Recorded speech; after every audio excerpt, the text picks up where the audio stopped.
Pria ini diberi tugas yang aneh. Ia dikirim ke tempat terpencil, benar-benar terputus dari dunia luar. Setiap hari, ia menanam ranjau di sepanjang tepi tebing untuk mencegah sesuatu dari lembah di bawahnya memanjat ke atas. Daerah itu tampak kosong, tetapi setiap 500 meter ada senapan otomatis berat yang siap menembak.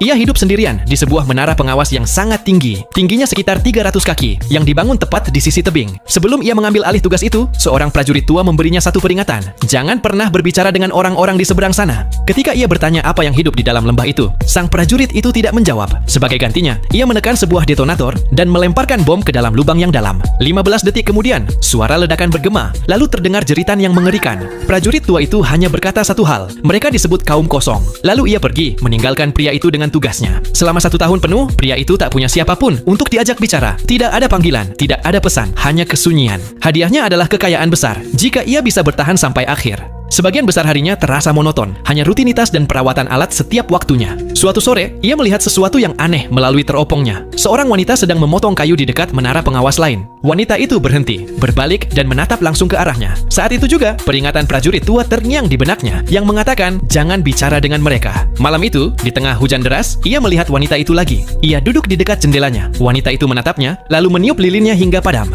3 bulan berlalu dalam kesunyian. Lalu tiba-tiba, suara tembakan memecah keheningan. Itu darinya, wanita itu.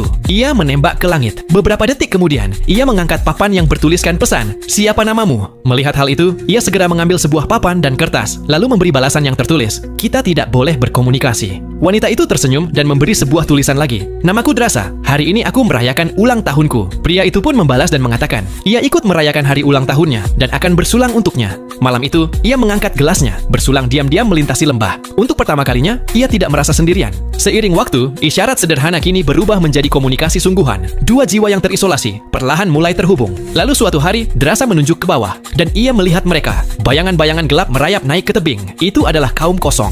Melihat itu, Levi segera menembak pemicu ranjau. Beberapa makhluk berjatuhan, tetapi kaum kosong itu semakin banyak yang terus mendaki. Drasa lalu melepaskan tembakannya juga, dan ikut bergabung dengannya. 2 menara pun menjadi satu pertempuran. Dan malam itu, keduanya berdiri berdampingan untuk memukul mundur sang makhluk aneh, yaitu kaum kosong. Nah, cuplikan dari film bernuansa fantasi ini bisa kalian saksikan dengan judul The Gorge 2025.